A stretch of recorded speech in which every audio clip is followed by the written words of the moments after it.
Say this out loud. This is my voice. The sound you just heard reached you by more than one route. Some traveled through the air from your mouth to your ears. At the same time, vibration traveled through structures and tissue in your head, and you could even feel part of it. Now play a phone recording.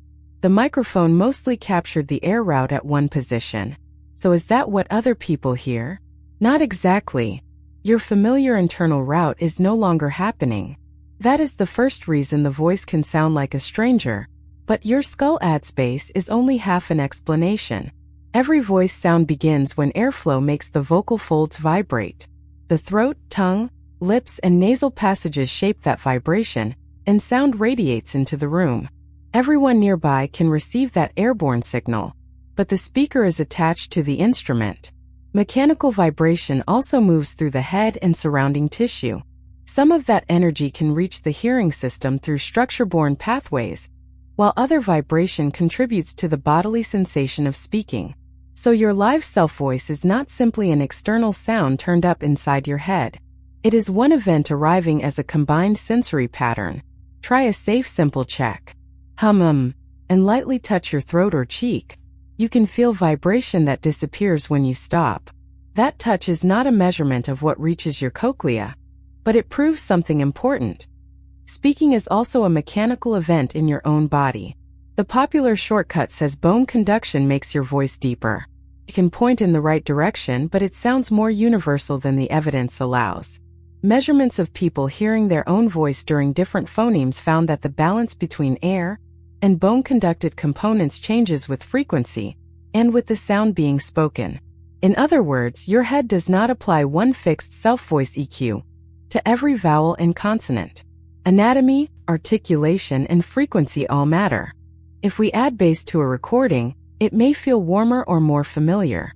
But matching one part of a spectrum cannot recreate a simultaneous internal transmission route, bodily vibration, spatial position, or the brain's expectation that, I am producing this sound now.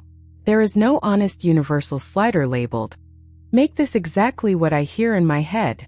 A normal phone microphone responds mainly to airborne pressure at the microphone's location. Move it, and the signal changes before any software touches it. Try this. Record the same sentence once with the phone close to your mouth, then again at arm's length in the same room. Keep your speaking level as steady as you can. The close recording will usually emphasize a different mixture of direct voice, breath, and low-frequency energy.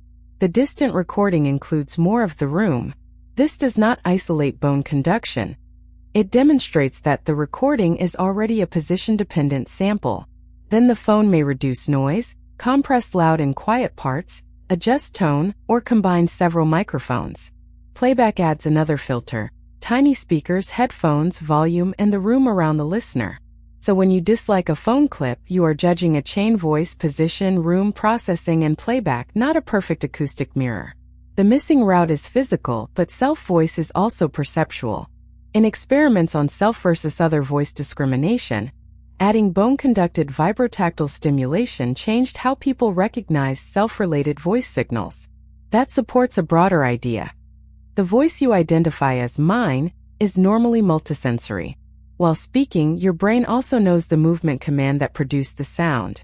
The voice is synchronized with pressure in your throat, movement in your jaw, and the exact moment you intended the word. On playback, the sound arrives without the act of producing it. Familiar timing and body information are gone, while details you normally hear differently become exposed. That mismatch can feel eerie, but eerie does not mean inaccurate, and unfamiliar does not mean bad. It means playback is a different sensory version of the event. So, is the recording what everyone else hears?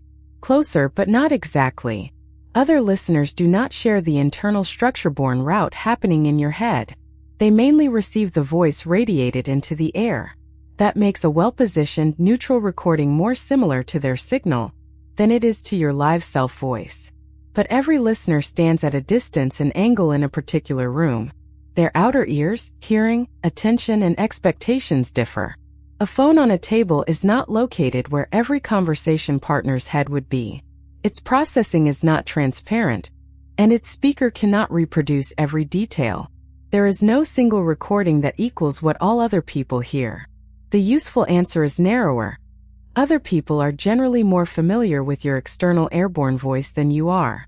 The version that surprises you may sound ordinary to them because it is closer to the route they have always known.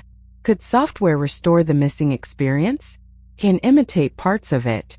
Equalization can change spectral balance. A contact microphone or bone conduction transducer can capture or deliver different vibration paths. Spatial playback can place sound closer to where you expect it. But reconstructing your live self-voice from one phone file is underdetermined. The recording did not separately store every internal component, and the relevant transfer paths vary by person, frequency, and phoneme. Even a perfect acoustic estimate would not recreate the fact that you were speaking at that moment. That is why research on own voice perception matters for hearing devices and communication systems. Changing the relationship between air and structure-borne components can change whether a voice feels like self. It is not a one-knob problem. Return to the opening sentence. While you spoke, one event reached you through air, internal vibration, body sensation, and precise self-timing. The phone kept a position-dependent airborne sample, processed it, and played it back through another device. It did not reveal a fake voice. It revealed a version of your real voice that other people know better than you do, and removed part of the version only you normally experience. So the stranger in the recording is not someone else. It is you heard through a different path.